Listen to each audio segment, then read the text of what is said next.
વધુ ગ્રાન્ટ ફાળવી એમાંથી અમારા માણાવદર વિસ્તારની વાત કરીએ, मतलब हमारे जो माणावदर के विधायक है उन्होंने 24,93,300 रुपये ये बेंचेस के लिए दिए हैं, बराबर बराबर, और 3,000 रुपये एजुकेशन के लिए दिए हैं, और पानी के लिए 14 लाख दिए हैं। नमस्कार, मैं हूं दिलीप मिश्रा और आप देख रहे हैं भारत न्यूज। जगह जगह चुनावी जो माहौल है वो गर्म है और रातों और दिन चुनाव प्रचार में लोग अपनी दमखम दिखाना प्रयास जारी कर चुके हैं। हमारे साथ में कुछ लोग हैं, कुछ लोगों ने कांग्रेस का भी पट्टा पहना है, बाकी सभी ने कोई किसी पार्टी का पट्टा नहीं पहना। हम उनसे पूछेंगे उनकी विधानसभा के बारे में और यहाँ का जो शासन रहा है पिछले 5 वर्षों का कितना विकास हुआ है उस पर चर्चा करेंगे। क्या नाम है भाई साहब? कन्नू भाई गाजीपुरा। कन्नू भाई गाजीपुरा। कौन सा आपका ये विधानसभा है, एमएलए सीट कौन सी है? वो कांग्रेस की है, माणावदर। माणावदर। हाँ। इसके पहले यहाँ पर आपके जो एमएलए थे किस पार्टी से थे? ये कांग्रेस के थे। कांग्रेस। अभी कौन से पार्टी में है? वो भाजपा में गए थे। भाजपा में। हाँ। क्या नाम है भैया आपका? गोकुल। गोकुल भाई, क्या लगता है आपके यहाँ पर जो विकास हुआ है, विकास का पैमाना क्या है? विकास कोई हुआ ही नहीं है। क्यों नहीं हुआ।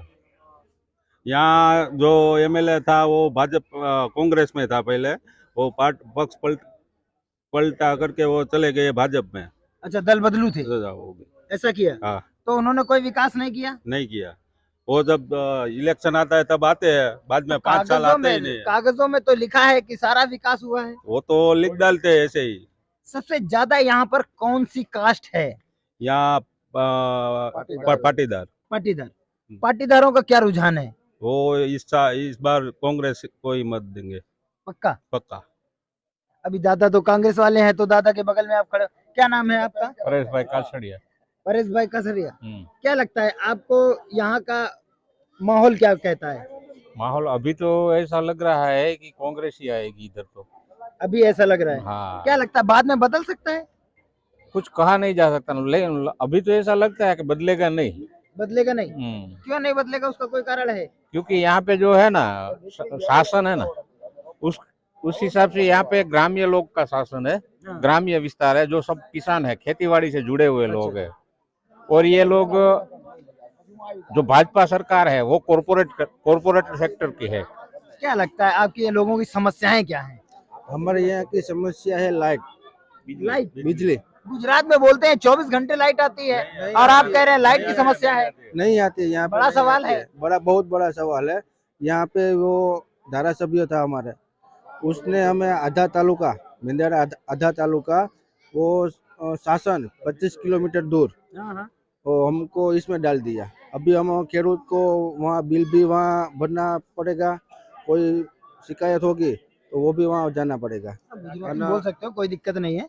अभी मैं कह रहा हूँ शिक्षा व्यवस्था और आपके यहाँ नौकरी की, दोनों में व्यवस्थाओं में क्या है? शिक्षा व्यवस्था कैसी है आपके यहाँ? જોઈએ તો કઈ છે નહીં શિક્ષણ। शिक्षा के लिए कोई स्कूल नहीं? છે इंटर कॉलेज, डिग्री कॉलेज? ना ये कोई नहीं। कोई नहीं? नहीं। आपके धारासभ्य अभी तक कुछ काम ही नहीं कराया? काम नहीं किया, भ्रष्टाचार बहुत किया। जैसे कि कुछ भ्रष्टाचार में 1-2 नाम बताएं। वो हमारे यहाँ चौरेश्वर मंदिर है, वहाँ पे 3 करोड़ रुपए की ग्रांट डाली है, पर 3 लाख का भी काम नहीं हुआ। जैसा मोरबी वाला कांड, जैसे मोरबी में घपला हुआ, ऐसा? हाँ ऐसा, बिल्कुल ऐसा। बिल्कुल ऐसा। और हमारे साथ में कोई नया बंदा, वो भाई है हमारा, चश्मा लगाया, बहुत अच्छा। आइए आइए आइए। क्या नाम है? धीरेन भाई। नाम बड़ा चोखा है आपका। ठीक है, अभी आप ये बता दो कि आपके यहाँ जो समस्याएं हैं वो बताओ। समस्या ये है, महंगाई बहुत है। महंगाई बहुत है? पेट्रोल तो सस्ता है? पेट्रोल कुछ नहीं सस्ता। बाटला सस्ता है? नहीं सस्ता है? नहीं सस्ता, कोई व्यवस्था नहीं है कोई इधर में। अच्छा ये बताइए, नौकरी का क्या है? सरकार 27 साल से है, कितनी नौकरियां करवा दी? नौकरी कोई भर्ती ही नहीं होती, बाहर आता नहीं कोई। नौकरी होती नहीं, फार्म पड़ता है, भर्ती नहीं होती। पक्का ऐसा ही बोल रहे हैं ना? सही है। ये भैया मैं नहीं बोल रहा हूँ, ये भाई हमारे हैं वो बोल रहे हैं। ठीक है। और अभी हमारे दादा हैं तो ये कांग्रेस का पट्टा पहना है, तो ये कांग्रेस के लिए बोलेंगे, फिर भी हम इनसे पूछ लेते हैं। चाचा एक बात बताइए, अपना नाम बता दें। धीरू भाई कुंभानी। धीरू भाई, अभी इसके पहले जो आपके यहाँ पे धारासभ्य थे, लगातार 4 से 5 बार कांग्रेस से रहे, बराबर। तो ऐसी कौन से कारण हो गए जो उनको भाजपा में भागना पड़ा? सत्ता के लिए, सत्ता के लिए? मिनिस्टर बनाए उसको। तो यहाँ पे नहीं मिल सकती थी क्या? नहीं लगता कि यहाँ आप लोगों को या उनको नहीं लगता था या आप लोगों को नहीं लगता कि गुजरात में परिवर्तन होगा? नहीं, परिवर्तन होगा, उसको लगना चाहिए ना, अच्छा, कैंडिडेट मतलब को लगना चाहिए, कैंडिडेट- परिवर्तन होगा। अभी पता चलेगा क्या होता है। अच्छा, हाँ जी, तो इस बार क्या हराएंगे उसको? हारेंगे, छोड़ेंगे नहीं पब्लिक। हैं? हाँ पक्का, कितने मतों से? मतलब 25,000 के ऊपर से और वो हर बार कितने मतों से जीतते थे? जीते। कांग्रेस में तो 30,000 वोट से जीते थे, बीजेपी में गए 8,000 पे आ गए। जसदन तालुका पंचायत में भी ऐसा ही हुआ था। हाँ, वो भी क्या नाम हर बार 20-25 से जीतते थे और कांग्रेस भाजपा में गए तो 10,000 से जीते थे। 10,000 से आ गए, वो हार जाएंगे इस बार। हैं? वो तो संसद के इलेक्शन मोदी के नाम पे वोट ले गए।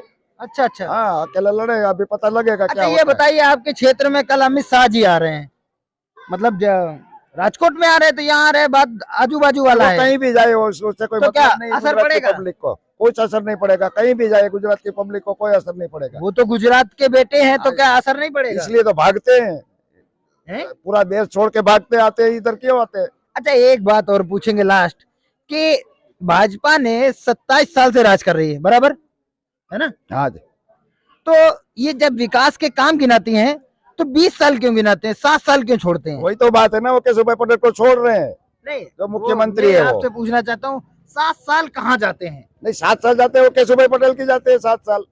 केशुभाई पटेल ने बीजेपी में नहीं थे? बीजेपी में ही थे, उसका नाम नहीं ले रही है। ऐसा क्यों? पता नहीं, वो उसको मालूम क्या करते हैं। तो ये तो एक बड़ा पॉइंट बन सकता है कि पाटीदार समाज नाराज होगी। हाँ तो 100% नाराज है, क्यों अरे, नहीं होगी? तो बदलाव आएगा? आएगा, 100% आएगा। हमारे साथ 2 युवा भाई हैं और काफी कोने में खड़े हैं, इनसे बात कर लेते हैं। क्या नाम है भाई? प्रतीक हिरप्पा। प्रतीक भाई जी। क्या लगता है रोजगार को लेके जो युवाओं की एक मांग है, रोजगार क्या कहता है गुजरात में? सर रोजगार के बारे में देखा जाए तो जब से मैं पढ़ाई कर रहा हूँ, पिछले दिनों में देखा है, सुना है, रेगुलर बेस पे जॉब मिल रही थी। फिलहाल में गुजरात में कॉन्ट्रैक्ट बेस पे जॉब मिल रही है 11 महीने में।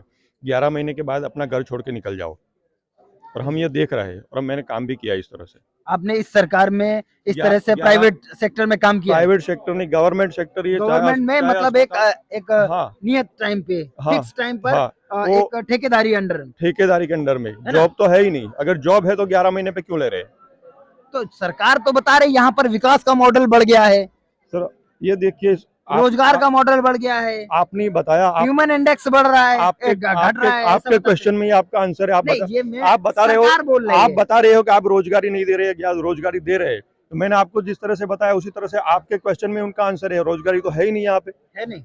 और उसके हिसाब से देखा अच्छा ये बताइए, मैं यहाँ से अपने यहाँ से बच्चे हैं जो यहाँ पर उनको सीट नहीं मिल पाती हैं, उनके अच्छी एजुकेशन होने के बाद में भी सरकारी सीटें नहीं मिलती हैं, वो बाहर जाना पड़ रहा है।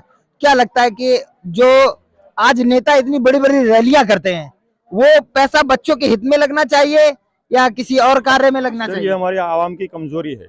जो बच्चे की पढ़ाई का पैसा है वो उस जगह पे जा रहा है।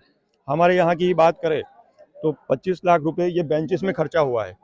भैया भैया भैया एक बार हमारे दिखा दीजिएगा। ये नाम छोड़ के बात है, क्योंकि ये पंचायत का मामला है। हम अच्छा। मैं विधायक की बात कर रहा हूँ। विधायक जी ने 25 लाख रुपए के बेंचेस दिए हैं अच्छा और 3,000 रुपए एजुकेशन के लिए दिए हैं पूरे 5 साल में। अच्छा आप पढ़े लिखे हो, आप यहाँ तक आए हो तो आपको पता रहेगा कि आपका बच्चा है, आप खुद पढ़ रहे हो तो ट्यूशन की फी 1 महीने की या 5 महीने की 3,000 लगेगी। तो पूरे क्षेत्र के लिए 3,000 कैसे होगा?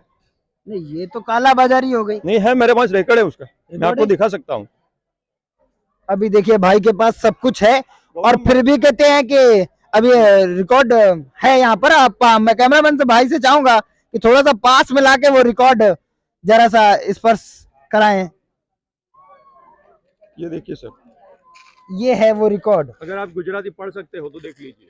हमारे ये विधायक आप पढ़ के सुना दीजिए थोड़ा सा, यहाँ पे अच्छा लगेगा। मैं गुजराती में आपको बताता हूँ। हाँ हाँ यहाँ पे लिखा हुआ है 5 બેઠકોના ધારાસભ્યોએ શિક્ષણ કરતા બાકડા માટે ફાળવણી માટે વધુ ગ્રાન્ટ ફાળવી। हाँ हाँ એમાંથી અમારા માણાવદર વિસ્તારની વાત કરીએ, मतलब हमारे जो माणावदर के विधायक है उन्होंने 24,93,300 रुपये ये बेंचेस के लिए दिए हैं बराबर बराबर। और 3,000 रुपये एजुकेशन के लिए दिए हैं और पानी के लिए 14 लाख दिए हैं।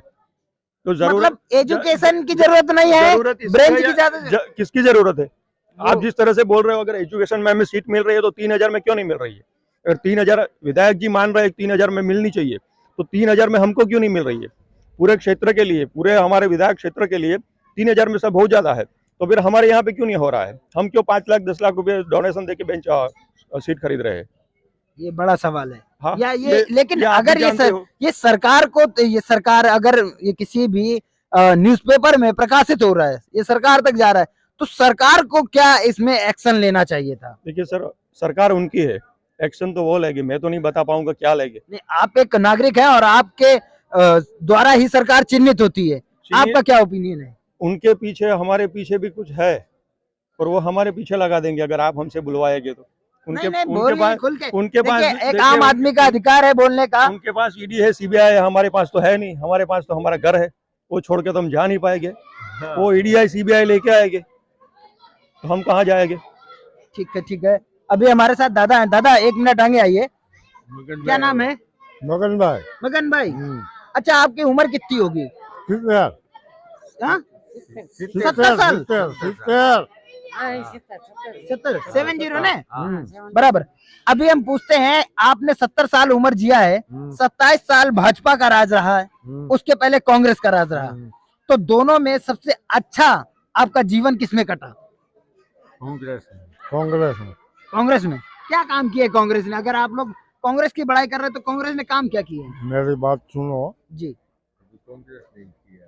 કોંગ્રેસે છે ને આવું નહોતું કર્યું, જે કે બાટલાના સબસિડી નાખીને પાછી કાઢી અને ભાવ ડબલ કરી દે, બરાબર? બરાબર સામાન્ય માણસ છે એના માટે આ તકલીફ વાળું છે. બરાબર એ કે ખેડૂતની અંદર ખાતરમાં સબસિડી નાખી, બરાબર? બરાબર એ સબસિડી કાઢીને પછી ભાવ ડબલ કર્યા, એટલે પબ્લિકને તકલીફ છે. पब्लिक को तकलीफ है। आपको क्या तकलीफ है? आप હું એ ખરું नहीं, आपको पर्सनल क्या तकलीफ है? પર્સનલ કોઈ તકલીફ નહીં. सरकार से कोई तकलीफ नहीं? હા, સરકારે જ કર્યું ને. सरकार से हाँ। देखो, आपने चाचा का सुना। भाई कुछ कहना चाह रहे हैं, बोलिए बोलिए। हर किसी की, दादा की हो या हमारी हो या जो भी यहाँ पे खड़े हैं, और आपकी और इन भाई साहब की, सभी की तकलीफ एक ही है, महंगाई। महंगाई और आप भी महंगाई देख, चरम सीमा पे पहुंच गई हाँ, जो गैस सिलेंडर आपके घर में 350 में आता था, वो आज 1100 पे आ रहा है। है। बराबर। वो भी ज्यादा साल भी नहीं हुए, पिछले 7 साल ही गिन लो, उनके आगे के साल छोड़ दो। अभी पिछले छोड़ दे, अगले छोड़ दे, लेकिन अभी देख लें तो महंगाई है। हाँ, और आप भी जानते हो, मैं ये अकेला नहीं कह रहा हूँ, आपके घर में भी चूल्हा जल रहा है। नहीं तो नहीं, आपको मैं भी पता अकेला, रहेगा। मैं भी नहीं कह रहा हूँ, जो भी कह रहे हो आप लोग कह रहे हो, आपके क्योंकि घर मैं में बाद में फंस जाऊंगा। आपके घर में भी चूल्हा जल रहा है, तो आपको भी बराबर। पता रहेगा 350 में आता है या 1100 में आ रहा है। बराबर। जैसा कि हमारे साथ में युवा वर्ग था, युवा वर्ग का कहना है कि जो बड़े बड़े ये दिग्गज नेता जो रैलियों में करोड़ों अरबों रुपए खर्च कर रहे हैं एक एक चुनाव प्रचार में, वो नवयुवकों के शिक्षा व्यवस्था, आरोग्य और बेरोजगारी जैसी क्रियाओं पे लगाना चाहिए, जिससे युवाओं को रोजगार मिले, बच्चों को शिक्षा प्राप्त हो और आरोग्य के संसाधन मजबूत हो। कैमरा पर्सन कमलेश के साथ मैं दिलीप मिश्रा, भारत न्यूज।